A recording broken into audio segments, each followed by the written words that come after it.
মহিলাদেরকে বলছে হুজুরদের বাচ্চা যেন পেটে ধারণ না করে নাউজুবিল্লাহ যায়। কত বড় আহমকানা কথা বলতে পারে। আর এরা যদি ক্ষমতায় যায় কত 12টা যে বাজাবে এটা এখন থেকে বোঝা যাচ্ছে। অতএব সাবধান, কোন দুর্নীতিবাজ, কোন চাঁদাবাজ, কোন টেন্ডারবাজ, কোন স্বৈরাচারীকে আমরা আর ক্ষমতায় দেখতে চাই না, ঠিক কিনা?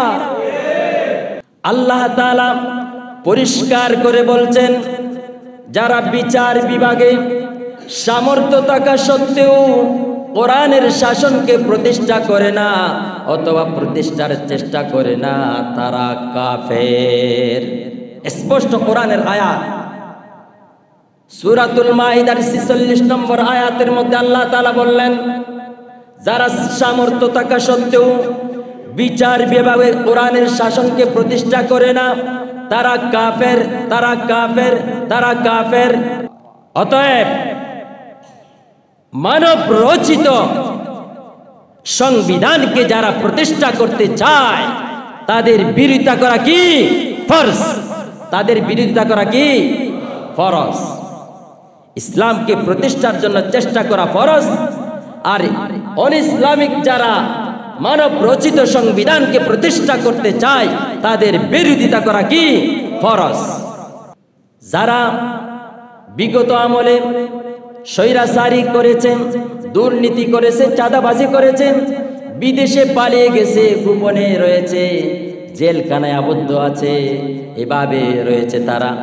কিন্তু আল্লাহ তাআলার কাছে যারা জালেম, যারা ফাসিক, যারা কাফের, যারা অত্যাচারী, তারা কোথাও পালিয়ে যাওয়ার সুযোগ নাই। আজকে যারা আলেমদের বিরোধিতা করছো, আলেমদেরকে বলছে তারা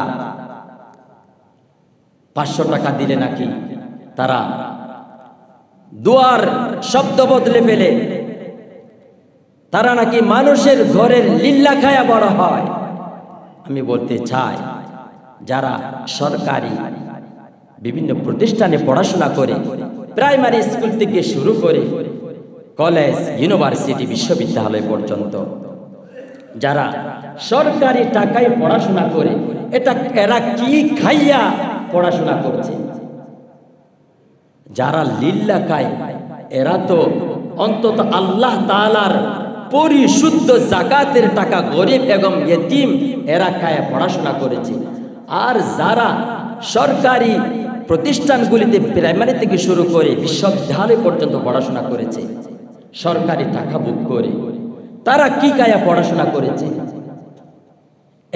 এগুলি তো বেশ্যার টাকা, এগুলি তো মানুষের, গরিব দুঃখী মেহনতি মানুষের মাথার গাম পায়ে ফেলা টাকা খেয়ে এরা পড়াশোনা করেছে, ঠিক কিনা?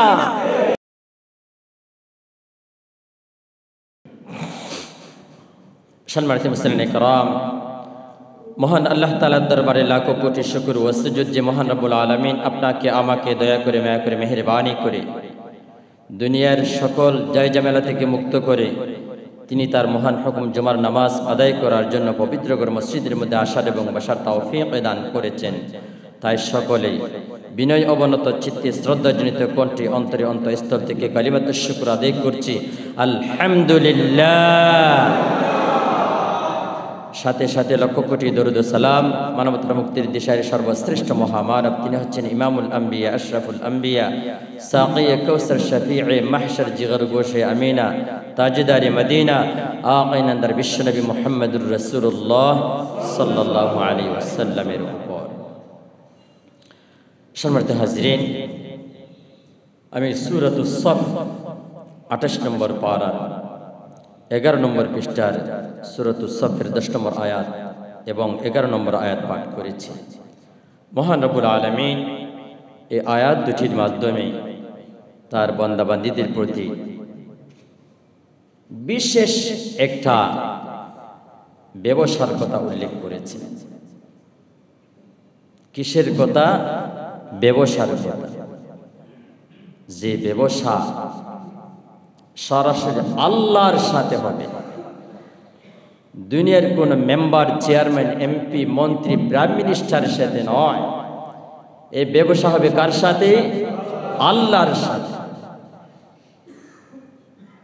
আর এই কোরআন শুরু থেকে শেষ পর্যন্ত এই কোরআনের সম্পূর্ণ কোরআন সত্য, এটার মধ্যে কারো কি সন্দেহ আছে?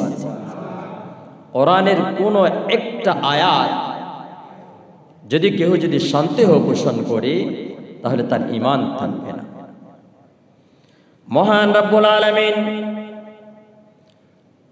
পবিত্র কালামে পাকের সূরাতুল বাকারার শুরুতে বলে দিয়েছেন, আলিফ লাম মিম যালিকাল কিতাবু লা রাইবা ফীহ। হে আমার বান্দা বান্দিরা, এটা এমন একটি গ্রন্থ যার মধ্যে বিন্দু পরিমাণ সন্দেহ এবং সংশয়ের কোনো অবকাশ নেই। এটা এমন একটি গ্রন্থ যার শুরু থেকে শেষ পর্যন্ত মহান রব্বুল আলামিনের একমাত্র সত্যবাণী। এখানে আল্লাহ পাকের বাণী ছাড়া আর কারো কোনো বাণী এই পবিত্র কালামে পাকের মধ্যে নেই। এটা 100% সত্য একটি গ্রন্থ, যার প্রমাণ আল্লাহ তাআলা এই কোরআন নাজিলের শুরুতেই আল্লাহ তাআলা এই কথা বলে দিয়েছেন যে এই কোরআন সত্য, এটার মধ্যে সন্দেহ এবং সংশয়ের কোনো অবকাশ নেই। অতএব কোরআনের সকল কথা আল্লাহ তাআলার পক্ষ থেকে এটা সত্য কথা, এটা বিশ্বাস করতে হবে। তো এই কালামের মধ্যে আজকাল দেখা যায়, আমরা মনে হয় কোরআনের কিছু অংশকে সত্য বলে বিশ্বাস করি আর কিছু অংশকে সত্য বলে বিশ্বাস করি না। যেটা আমাদের কাজ কাম, আমাদের আচার আচরণ, আমাদের চলাফেরা, আমাদের ইসলাম পালনের ক্ষেত্রে দেখা যায়। কারণ আমরা যদি আল্লাহ তাআলার এই কোরআনের সম্পূর্ণ কোরআনকে বিশ্বাস করতাম, এই কোরআনের সকল বিধিবিধানকে মেনে চলতাম, দেখা যায় আল্লাহর কিছু বিধানকে মানি আর কিছু বিধানকে মানি না। তার মানে আমি কিছু বিধানকে বিশ্বাস করলাম আর কিছু বিধানকে বিশ্বাস করলাম না। আল্লাহ তাআলা এই কথাও বলেন, ফামান শাআ ফালইউমিন ওয়া মান শাআ ফালইয়াকফুর ইন্না আ'তাদনা লিয-যালিমিনা নারা। যারা আমার এই কোরআনের কিছু বিধানকে মানবে আর কিছু বিধানকে মানবে না, কিছু বিধানকে স্বীকার করবে আর কিছু বিধানকে স্বীকার করবে না, তারা মনে রেখো তোমাদের জন্য কঠিন পীড়াদায়ক শাস্তি প্রস্তুত করে রাখা হয়েছে। যারা আল্লাহ তাআলার এই কোরআনের কিছু অংশকে মানবে আর কিছু অংশকে মানবে না, তাদের জন্য আল্লাহ তাআলা কঠিন পীড়াদায়ক জাহান্নামের শাস্তিকে প্রস্তুত করে রেখেছেন বলে হুঁশিয়ারি উচ্চারণ করেছেন। এটা শুধু বলেই ক্ষান্ত হন নাই, এটা অবশ্যই অবশ্যই সংগঠিত হবে। তার মধ্যেও যদি সন্দেহ করে না, এই আযাব, এই কবরের আযাব, হাসরের কিয়ামতের ময়দানের যে জবাবদিহিতা, আমলনামা ওজন করা, ফুলসিরাত পাড়ি দেওয়া, জান্নাত জাহান্নামে যাওয়া, এগুলি কি আদৌ কি সত্য কিনা? তাহলে আপনার মধ্যে এই সংশয় পয়দা হয়েছে বিদায় আপনি এই সাহস পেয়েছেন যে আমি আমার মনের ইচ্ছা মতো ইসলামকে পালন করব, আল্লাহর ইচ্ছা মতো ইসলামকে পালন করব না। আপনার ইচ্ছা মতো ইসলামকে পালন করছেন, রবের ইচ্ছা মতো ইসলামকে পালন করছেন না। এটার প্রমাণ হলো আপনার মন চাইছে নামাজ পড়ছেন, আপনার মন চাইছে যাকাত দিচ্ছেন, আপনার মন চাইছে উমরা পালন করছেন, কিন্তু আল্লাহ তাআলা বলেছেন ইসলাম হলো এমন একটি বিধান, এমন একটি জীবন বিধান যেটা জীবনের শুরু থেকে মৃত্যু পর্যন্ত সকল বিধিবিধান আল্লাহ তাআলার পক্ষ থেকে তোমাকে পালন করতে হবে। অর্থাৎ জীবনের সকল দিক সকল বিভাগে পূর্ণাঙ্গ নিঃস্বার্থ আল্লাহ তাআলার বিধিবিধানকে পালন করার নামই হচ্ছে ইসলাম। আমি কিছু বিধানকে পালন করলাম আর কিছু বিধানকে পালন করলাম না, এটা পূর্ণাঙ্গ আনুগত্য বোঝায় না, আল্লাহ তাআলার পরিপূর্ণ ইসলামকে মানা বোঝায় না। পরিপূর্ণ ইসলাম হলো জীবনের সকল দিকে সকল বিভাগে পূর্ণাঙ্গ নিঃস্বার্থ আনুগত্যের নাম হলো পরিপূর্ণ ইসলামকে পালন করা। আর আল্লাহ তাআলা আরেকটি আয়াতের মধ্যে বলে দিয়েছেন, তুমি পরিপূর্ণ মুসলমান না হয়ে আমার কাছে এসো না। আল্লাহ তাআলা বললেন, ইয়া আইয়ুহাল্লাযীনা আমানুত্তাকুল্লাহা ওয়া লা তামুতুন্না ইল্লা ওয়া আনতুম মুসলিমুন। হে ঈমানদারেরা, তোমরা আল্লাহকে ভয় করো এবং পরিপূর্ণ মুসলমান না হয়ে কেউ মৃত্যুবরণ করো না। যদি পরিপূর্ণ ইসলামকে না মেনে মৃত্যুবরণ করো তাহলে তুমি পরিপূর্ণ মুসলমান হলা না। পরিপূর্ণ যদি মুসলমান না হও, তোমার জন্য কঠিন ভয়ঙ্কর শাস্তি অপেক্ষা করছে। এজন্য ইসলামকে পরিপূর্ণভাবে পালন করতে হবে। ইসলামের কিছু দিককে মানলাম আর কিছু দিককে মানলাম না, এটা পরিপূর্ণ ইসলামকে মানার দাবি নয়। শুধু নামাজ, রোজা, হজ ইত্যাদি পালন করার মাধ্যমে ঈমানের দাবি পূরণ হয় না। জীবনের সকল ক্ষেত্রে সকল বিভাগে পরিপূর্ণ আনুগত্যের নাম হচ্ছে ঈমানের দাবি। এজন্য ইসলামকে ব্যক্তিগত জীবন থেকে শুরু করে পারিবারিক জীবন, সামাজিক জীবন, রাষ্ট্রীয় জীবন, আন্তর্জাতিক জীবনেও ইসলামকে প্রতিষ্ঠা করার প্রচেষ্টা আপনার জীবনে চালিয়ে যেতে হবে। এটার নামই পরিপূর্ণ ঈমানের দাবি। এজন্য আল্লাহ তাআলা পবিত্র কালামে পাকের সূরাতুস সফের 10 নম্বর আয়াতের মাধ্যমে মানুষের সাথে আল্লাহ তাআলা এমন একটি কথা বলেছেন যে আল্লাহ তাআলা বলেন, ইয়া আইয়ুহাল্লাযীনা আমানু হাল আদুল্লুকুম আলা তিজারাতিন তুনজিকুম মিন আযাবিন আলীম। হে ঈমানদারেরা, আমি কি তোমাদেরকে এমন একটি ব্যবসার কথা বলবো না যে ব্যবসা তোমাদেরকে জাহান্নামের কঠিন পীড়াদায়ক শাস্তি থেকে তোমাদেরকে মুক্তি দিবে, তোমাদেরকে রক্ষা করবে। এমন একটি ব্যবসার কথা কি আমি তোমাদেরকে বলবো না? তার মানে আল্লাহ তাআলা বললেন, আমি তোমাদেরকে এমন একটি ব্যবসার কথা বলবো যে ব্যবসা করলে পরে তোমাদেরকে জাহান্নামের কঠিন পীড়াদায়ক শাস্তি থেকে মুক্তি দেবে। সুবহানাল্লাহ।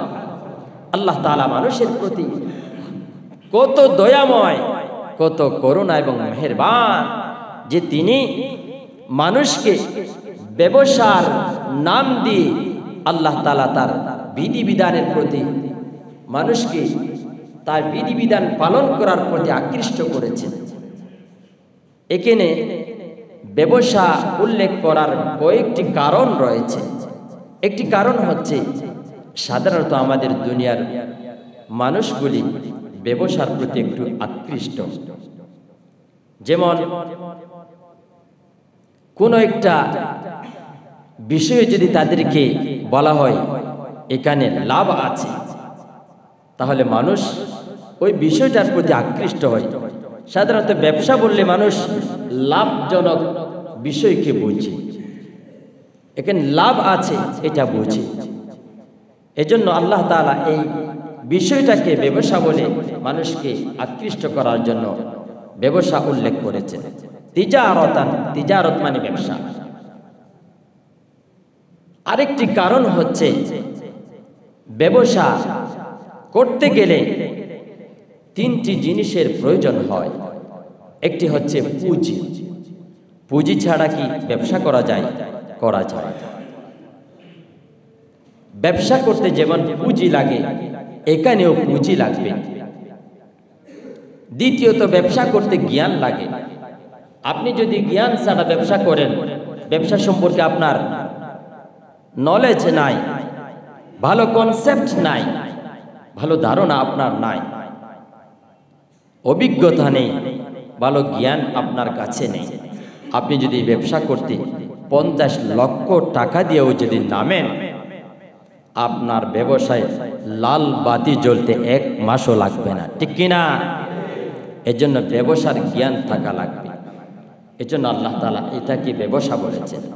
দ্বিতীয়ত, আপনার পুঁজিও আছে, আপনার জ্ঞানও আছে। আপনি এবার পুঁজি দিয়া, আপনার জ্ঞান দিয়া শুধু ঘরে বসে আছেন, কষ্ট করছেন না, রাত জাগছেন না, আপনি চিন্তা ফিকির করছেন না এটাকে কিভাবে আপনি সফল করবেন, তাহলে হবে? কষ্ট না করলেও হবে না। এই 3টা জিনিসের সমষ্টি হচ্ছে একটা ব্যবসার লাভ এবং সফল হওয়ার আশা করা যায়। অর্থাৎ পুঁজি থাকলে, জ্ঞান থাকলে, সেখানে শ্রম, কষ্ট, সাধনা যদি পাওয়া যায়, সফল হওয়ার আশা করা যায়। তেমনি ভাবে আল্লাহ তাআলা বলছেন, আমি তোমাদেরকে এমন একটা ব্যবসার কথা বলছি, যে ব্যবসা তোমাদেরকে জাহান্নামের কঠিন পীড়াদায়ক শাস্তি থেকে মুক্তি দেবে।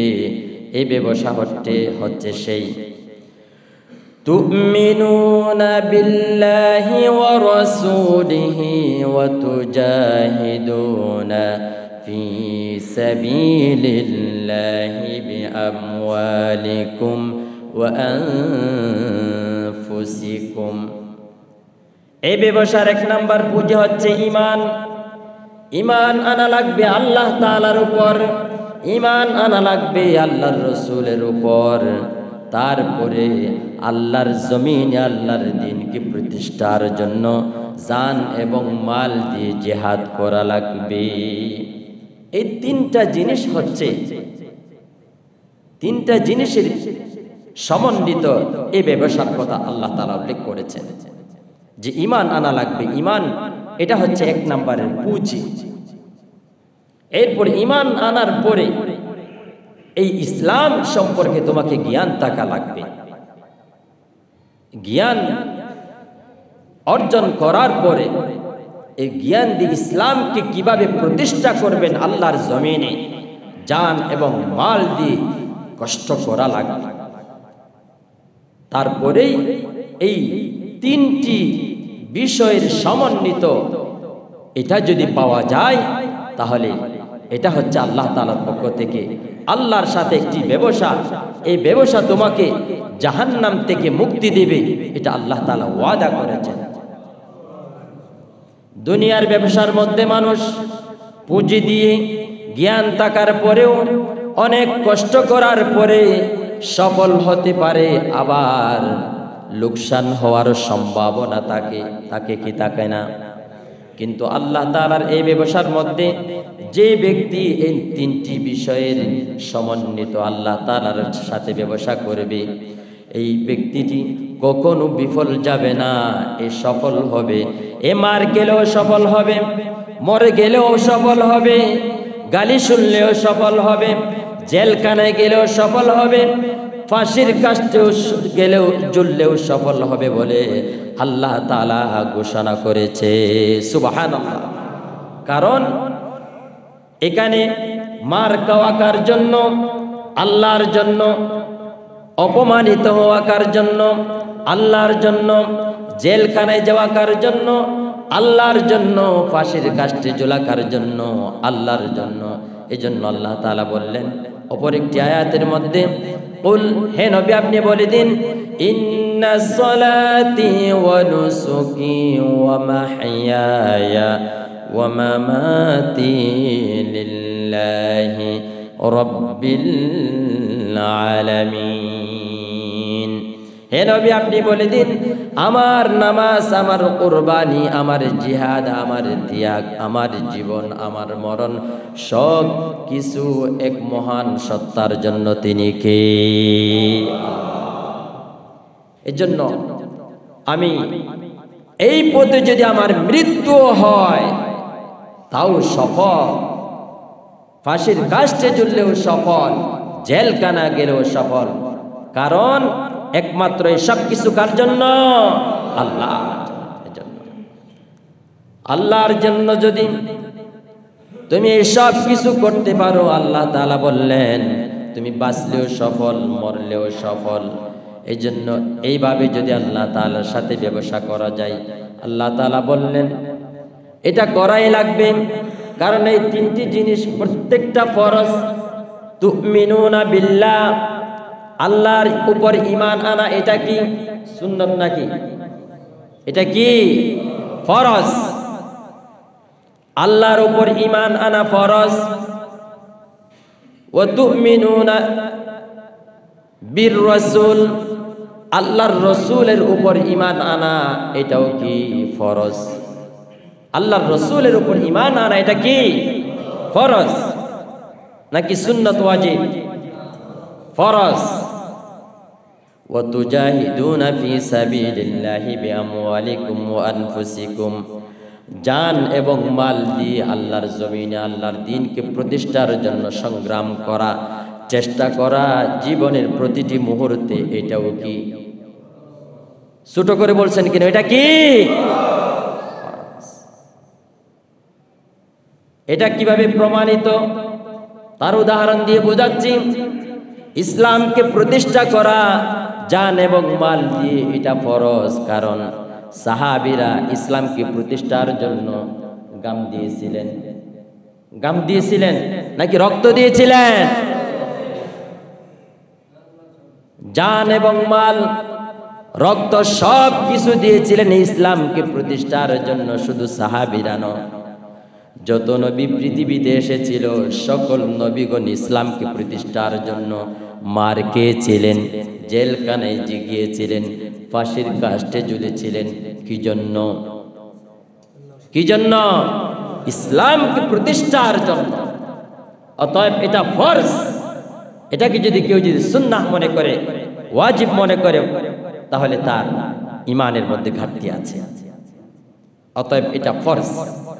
এজন্য ইসলামী রাজনীতি করা ফরজ। ইসলামী রাজনীতি করা কি? ইসলামী রাজনীতির বিরোধিতা করা এটা কুফর। ইসলামী রাজনীতির বিরোধিতা করা কি? কুফর। এটা কি? কুফর।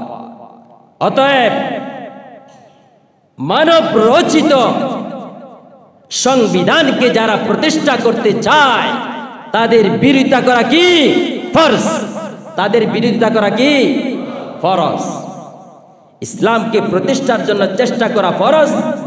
আর অনইসলামিক যারা মানব রচিত সংবিধানকে প্রতিষ্ঠা করতে চায় তাদের বিরোধিতা করা কি? ফরজ। এটা মনে রাখতে হবে। এজন্য আমরা ইসলাম বুঝি না। শুধু নামাজ, রোজা, হজ, যাকাত ইত্যাদি এগুলি করে হাত গুটিয়ে রাখলে ইসলামের এবং ঈমানের দাবি পূর্ণ হবে না। এটা মনে রাখবেন।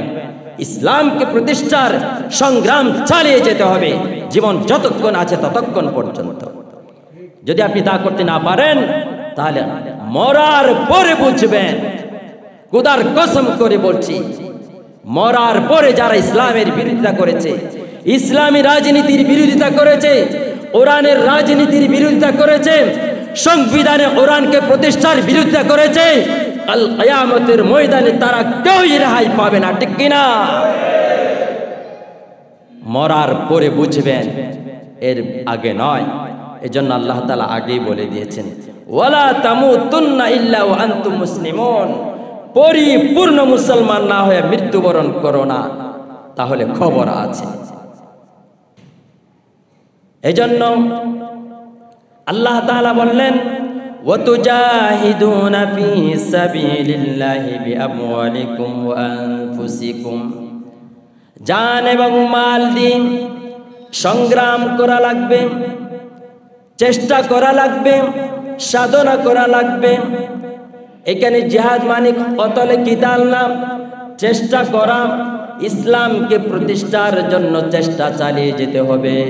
অতএব যারা কোরআনের বিরোধিতা করে, যারা কোরআনকে প্রতিষ্ঠা করতে চায় না, আল্লাহ তাআলা স্পষ্ট করে বলে দিয়েছেন, ওয়ামান লাম ইয়াহকুম বিমা আনজালাল্লাহু ফাউলাইকা হুমুল কাফিরুন। আল্লাহ তাআলা পরিষ্কার করে বলছেন, যারা বিচার বিভাগে সামর্থ্য থাকা সত্ত্বেও কোরআনের শাসনকে প্রতিষ্ঠা করে না অথবা প্রতিষ্ঠার চেষ্টা করে না, তারা কাফের। স্পষ্ট কোরআনের আয়াত, সূরাতুল মাইদার ৪৬ নম্বর আয়াতের মধ্যে আল্লাহ তাআলা বললেন, যারা সামর্থ্য থাকা সত্ত্বেও বিচার বিভাগে কোরআনের শাসনকে প্রতিষ্ঠা করে না, তারা কাফের, তারা কাফের, তারা কাফের। এটা কি সন্দেহ হয়? এটা কি? কোরআনের আয়াত। সামর্থ্য থাকা সত্ত্বেও যারা সংসদে যাওয়ার পরে কোরআনকে প্রতিষ্ঠা করবে না, বিচার বিভাগে কোরআনের শাসনকে প্রতিষ্ঠা করবে না অথবা চেষ্টা করবে না, তারা কাফের, এতে কোনো সন্দেহ নাই। অতএব আপনার ঈমান যদি না থাকে, ইসলাম যদি না থাকে, নামাজ রোজা কোনো কাজ হবে না। মুনাফিকরাও নামাজ পড়তো, মুনাফিকরাও কি নামাজ পড়তো, আল্লাহর রাসূলের পিছনে নামাজ পড়তো তারা, কিন্তু ইসলাম প্রতিষ্ঠা হোক এটা চায় নাই তারা। নামাজ রোজা আপনারা পড়েন, এতে কোনো আপত্তি নাই, রোজা হজ যাকাত এটা করেন, কোনো আপত্তি নাই, কিন্তু আল্লাহর জমিনে ইসলাম প্রতিষ্ঠা হওয়ার ক্ষেত্রে তাদের আপত্তি ছিল। তা না হলে তারা নামাজ পড়তে কেন আসতো? নামাজের প্রতি তাদের বাধা বিপত্তি ছিল না, একমাত্র বাধা বিপত্তি ছিল, তারা বিরোধ ছিল, ইসলাম প্রতিষ্ঠা হতে পারবে না আল্লাহর জমিনে, আল্লাহর আইন প্রতিষ্ঠা হতে পারবে না, এটার বিরোধিতা তারা করেছিল। এর জন্য নামাজ পড়া সত্ত্বেও তারা মুনাফিক, তারা কাফের। অতএব আজকাল আপনি আমি একটু বিবেচনা করি, বিবেক দিয়েছেন কে? আল্লাহ। এই বিবেক আল্লাহর দেওয়া সব কিছু বুক করে আল্লাহর আইনের বিরোধিতা করছেন। আল্লাহ বললেন, ইয়া মা'শারাল জিন্নি ওয়াল ইনসি ইন ইসতাতআতুম আন তানফুযু মিন আকতারিস সামাওয়াতি ওয়াল আরদি ফানফুযু লা তানফুযুনা ইল্লা বিসুলতান।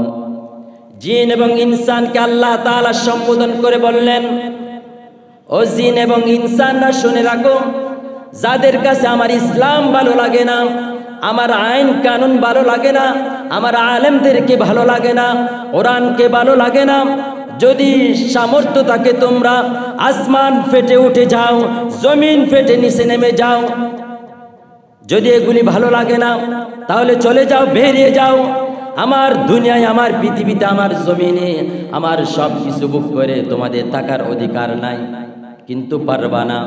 লা তানফুযুনা ইল্লা বিসুলতান। জমিন এবং আকাশ দিয়ে প্যাকেট করে রেখেছি, বেরিয়ে যাওয়ার কোনো সুযোগ নাই, প্যাকেট করে রেখেছি। যারা বিগত আমলে স্বৈরাচারী করেছেন, দুর্নীতি করেছে, চাঁদাবাজি করেছে, বিদেশে পালিয়ে গেছে, গোপনে রয়েছে, জেলখানায় আবদ্ধ আছে, এভাবে রয়েছে তারা।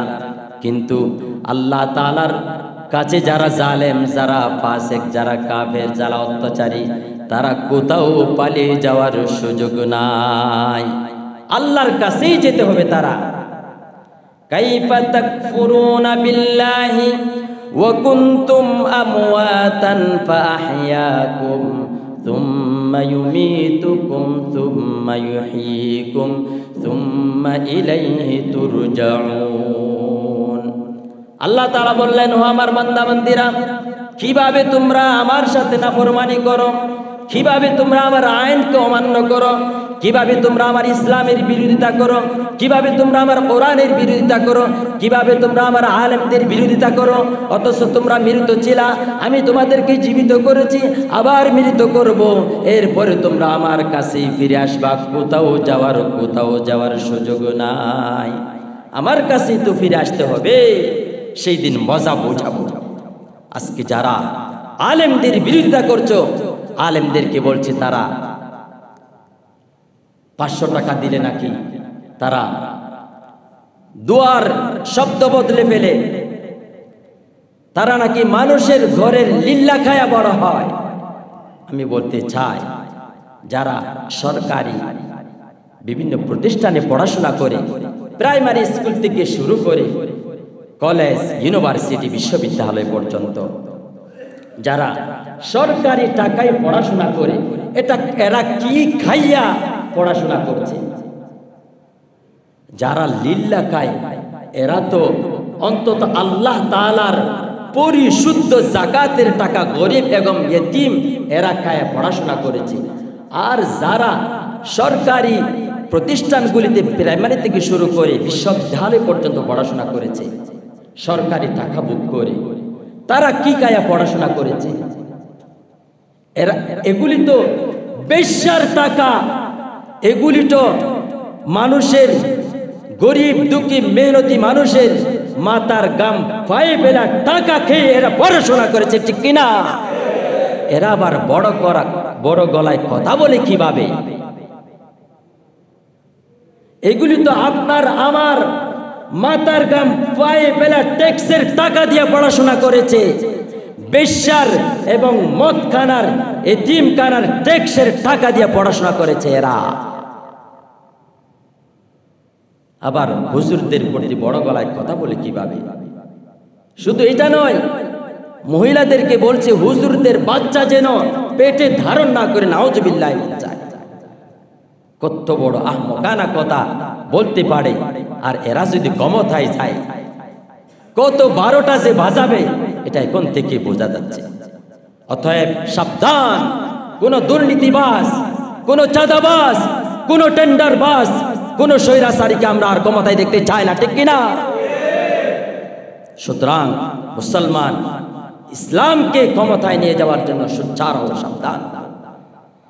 আরেকটা বিপ্লব হবে ইসলামী বিপ্লব, ইসলামকে ক্ষমতায় প্রতিষ্ঠা করার জন্য। এই বিপ্লবের জন্য প্রস্তুতি গ্রহণ করুন, অন্যথায় আপনি আমি কাল কিয়ামতের ময়দানে আল্লাহর কাছ থেকে রেহাই পাওয়ার কোনো সুযোগ নাই। আমরা তো শুধু নগদটার উপরে, নগদের উপরে বিশ্বাস করি। এজন্য আল্লাহ তাআলা বললেন, এই ব্যবসা যদি তুমি করতে পারো তোমাকে দুনিয়াতেও শান্তি এবং পরকালে মুক্তির আমি 100% নিশ্চয়তা দিচ্ছি। সুতরাং এমন ব্যবসার কথা আল্লাহ তাআলা বললেন যে ব্যবসাটা করলে পরে কাল কিয়ামতের কঠিন পীড়াদায়ক শাস্তি থেকে আল্লাহ তাআলা মুক্তি দান করবেন।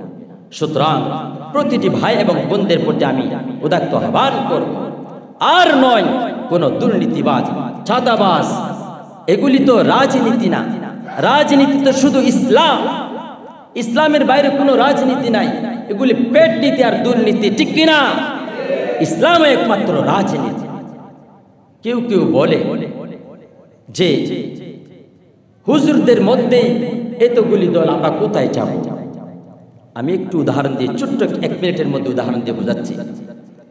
আরে এটা তো আপনার আমার ভালোর জন্য এতগুলি দল হয়েছে। আপনি যদি পাগলা বাজারে যান স্বর্ণ কেনার জন্য, অনেকগুলি স্বর্ণের দোকান আছে। তার কারণে আপনার সুবিধাটা কি হবে? স্বর্ণের সঠিক বাজারটা আপনি যাচাই করতে পারবেন, সঠিক স্বর্ণটা আপনি খুঁজে বের করে নিতে পারবেন। আর যদি শুধু একটা দোকান থাকে, ওই 2 নম্বর স্বর্ণ দিলেও সে যদি অনেক মূল্য নেও, তাহলে আপনাকে ওই একটা দোকান থেকে আপনাকে স্বর্ণ কিনতে হবে, আর কোনো সুযোগ থাকবে না।